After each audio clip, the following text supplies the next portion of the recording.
English के questions कैसे याद करें। दोस्तों ये दिमाग में क्वेश्चन सबके आता है, जो भी छात्र है जिसका भी इंग्लिश का पेपर है उसके दिमाग में तो ये आता ही आता है। तो देखिए इसके दो रास्ते हैं। पहला रास्ता तो ये है कि आप इंग्लिश की जो किताब है उसे आप पढ़ें, जो भी क्वेश्चन आंसर है वो उसी में से आएंगे, जो चैप्टर है उसे आप अच्छे तरीके से पढ़ें और जो भी क्वेश्चन आंसर उसके हैं उसे अच्छे तरीके से याद कर लें, बिल्कुल समझ के रट्टा ना लगाएं। पहला तो ये हो गया, जो कि आपको थोड़ी बहुत ग्रामर आनी चाहिए, आपको टेंस आना चाहिए, तभी आप कर पाएंगे। लेकिन दूसरा रास्ता ये है कि आप रट्टा लगाएं।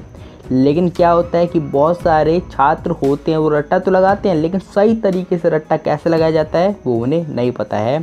तो आज की इस वीडियो में हम बात करने वाले हैं दूसरे वाले तरीका, यानी रट्टा कैसे लगाए सही से, बिल्कुल अच्छे तरीके से। पर मैं पहले ही आपको बता दूं कि ये टेम्प्रेरी सॉल्यूशन है। जैसे कि आपकी कल क्लास है, कल आपको स्कूल जाना है, अगर आपने क्वेश्चन का आंसर नहीं दिया तो आपकी पिटाई पक्की है। तो इस सिचुएशन में आप इस वीडियो को देख के अपना जुगाड़ कर सकते हैं, लेकिन लॉन्ग टर्म में आपको फ़ायदा नहीं होने वाला है। लॉन्ग टर्म में अगर आपको फ़ायदा चाहिए, अगर आपको साल 2 साल के लिए उस क्वेश्चन को याद करना है तो आप पहले वाले तरीके को फॉलो करिए, लेकिन उसके लिए आपको थोड़ी ग्रामर ये सब चाहिए, लेकिन दूसरे वाले तरीके में ज़्यादा कुछ नहीं चाहिए। तो चलिए आज हम उसी की बात करने वाले हैं कि सही तरीके से रट्टा कैसे लगाया जाता है। तो पहले तो आपको टिप ये रहेगा कि आप क्या कीजिए कि जो भी चैप्टर है, जो भी चैप्टर के आपको क्वेश्चन आंसर रटने हैं, उस चैप्टर का आपको एक समरी देख लेना है यूट्यूब पे। हिंदी में आपको समरी देख लेना है, समझ जाना है कि आखिर उस चैप्टर में है क्या।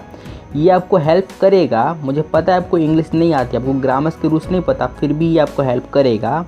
और जो भी क्वेश्चन है उसके भी आपको हिंदी में देख लेना है। हिंदी में कैसे आप देखेंगे, गूगल ट्रांसलेट है, वहाँ पे आप क्वेश्चन, जो भी क्वेश्चन है, जो भी आंसर है उसे पेस्ट करके उसका हिंदी में देख सकते हैं।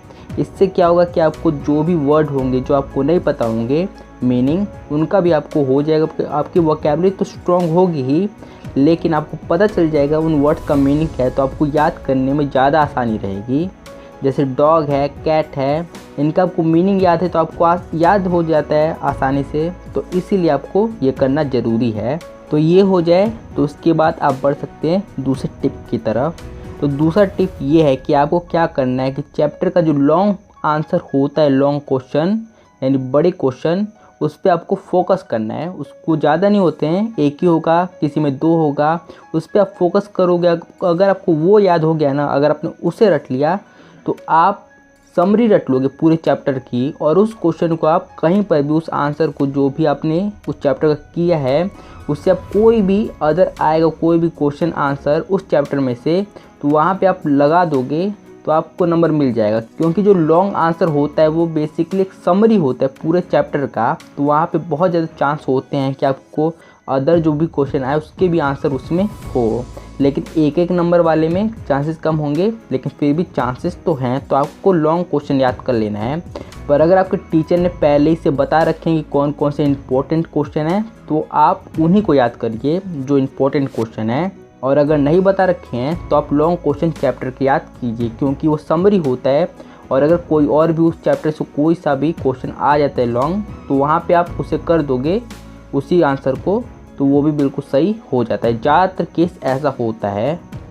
तो अब आपने एक लॉन्ग क्वेश्चन आंसर चुन लिया है, अब बारी उसे याद करने की। तो उसे रटने का सही तरीका ये है कि बहुत सारे छात्र गलती करते हैं। वो क्या करते हैं कि वो वर्ड बाय वर्ड रटने की कोशिश करते हैं, जैसे व्हेन, डगलस, रियलाइज, ऐसे करके वर्ड बाय वर्ड आप अगर रटने की कोशिश करोगे तो ये बिल्कुल गलत तरीका है, क्योंकि ये बहुत ज़्यादा एनर्जी लेगा आपके दिमाग की।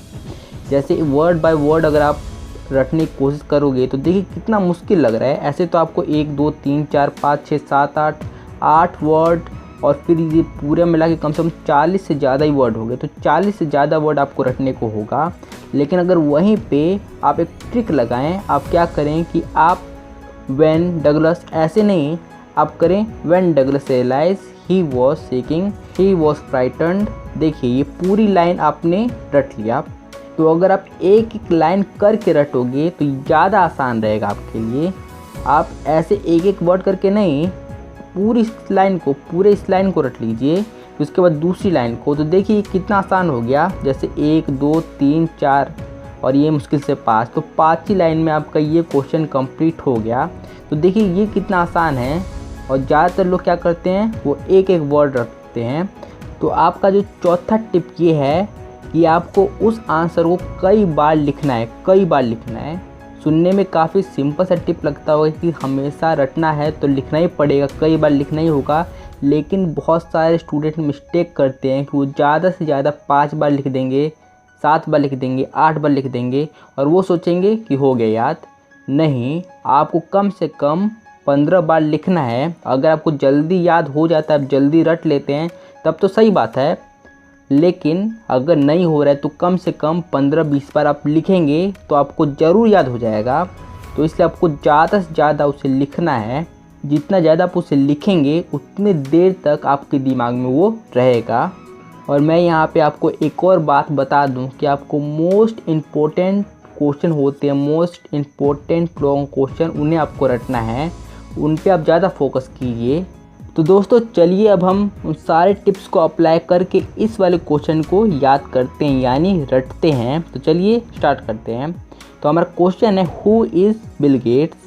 अब इसे हमें रटना है, तो चलिए रटते हैं। सारे टिप्स को अप्लाई करेंगे और रटेंगे।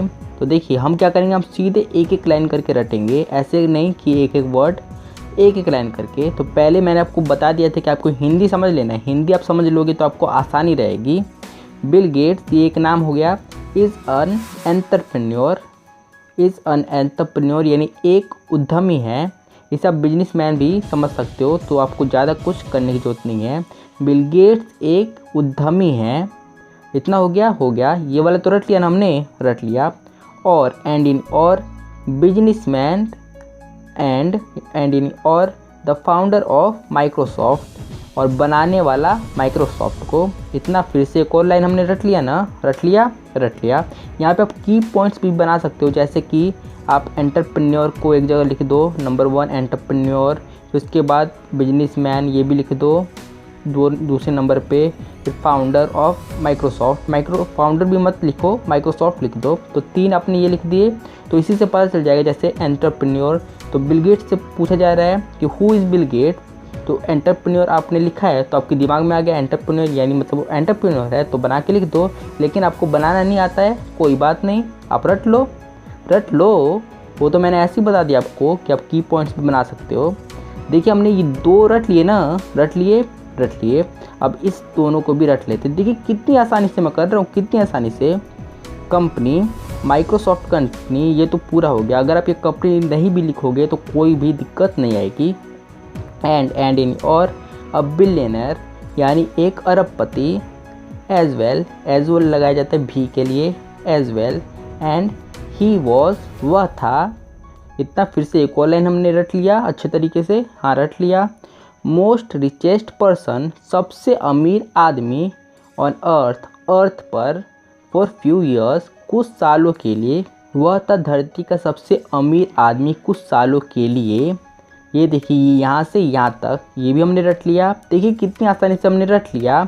और इसे आप की पॉइंट्स बना के आप कर भी सकते हैं, नहीं तो आप ऐसे रट लीजिए। 2 ही लाइन तो है, 4 लाइन, ये 1 2 3 4 लाइन है, आपने रट लिया। आसान है बिल्कुल। तो दोस्तों मैंने उस आंसर को मिटा दिया है, अब हम उससे लिखेंगे। हमने रट लिया है उस आंसर को, अब हम लिखेंगे। ना आपके पास है ना मेरे पास है उसका आंसर, अब हम रटते हैं। यहाँ पे मैंने की पॉइंट्स कुछ बना रखे हैं, जैसे कि यहाँ पे E B M B rich, ये की पॉइंट्स है जिससे मुझे याद करना है कि आखिर वो क्या है।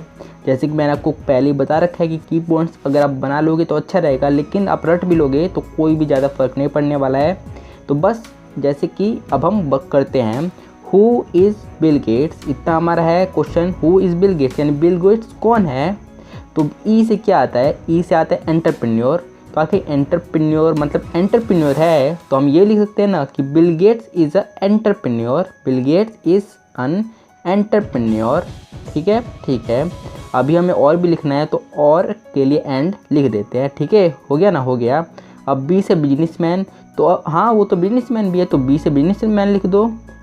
अब मेरा तीसरा की पॉइंट है एम यानी माइक्रोसॉफ्ट। आप पूरा लिख सकते हो। यहाँ पे मेरे पास ज़्यादा जगह नहीं है इसलिए मैंने कुछ लिखा है, लेकिन आपको स्क्रीन पर दिख ही रहा होगा माइक्रोसॉफ्ट ऐसे पूरा लिखा हुआ दिख रहा होगा, वो मेरे की पॉइंट्स है। तो माइक्रोसॉफ्ट से क्या याद आ रहा है कि मतलब उसके पास कंपनी माइक्रोसॉफ्ट की मतलब फाउंडर है, तो ये भी मैं बोल सकता हूँ कि Bill gets and he is the founder of Microsoft बोल सकता हूँ ना। तो ये देखिए, ये मैंने लिख दिया कि द फाउंडर ऑफ माइक्रोसॉफ्ट। ज़्यादा कुछ अगर कुछ ऊंचे नीचे भी हो जाए तो ज़्यादा कुछ फ़र्क नहीं पड़ेगा इंग्लिश में ज़्यादा कुछ, लेकिन आपकी जो स्पेलिंग ये सब होती है वो आपको करेक्ट होनी चाहिए, लेकिन ज़्यादा कुछ उससे फ़र्क नहीं पड़ता है। अब यहाँ पे बिलियनर है, तो बिलियनर से मैं क्या समझूँ, बिलियनर से मतलब अरबपति होता है, तो मतलब वो अरबपति भी है, तो ये मैं लिख सकता हूँ ना। कंपनी, तो कंपनी आप लगा दें तब भी ठीक है, ना लगाए तब भी ठीक है, लेकिन माइक्रोसॉफ्ट से तो पता चल ही गया कि माइक्रोसॉफ्ट है। एंड अब बिलियनर हो गया ना। एज वेल लिख दिया, मतलब इसका भी के साउंड आता है, मुझे याद था तो लिख दिया। ठीक है। तो उसके बाद हमारा आखिरी की पॉइंट क्या है, रिच यहाँ पे है, तो इसका भी देख लेते हैं रिच का मतलब क्या है। तो रिच से मुझे याद आ रहा है, मैंने रटा था कि ही इज़ मतलब वह था कुछ सालों के लिए मतलब दुनिया का सबसे, इस दुनिया का, हमारी धरती का सबसे अमीर आदमी था कुछ सालों के लिए। तो इसे हम लिख देते हैं, जिससे मुझे याद आ गया, रटा था मैंने। तो इसे हम कैसे लिखेंगे कि वह था, एंड पहले लगाएंगे, एंड ही वॉज, वह था मोस्ट रिचेस्ट पर्सन यानी सबसे अमीर आदमी ऑन अर्थ, धरती का, फॉर फ्यू ईयर्स, कुछ सालों के लिए।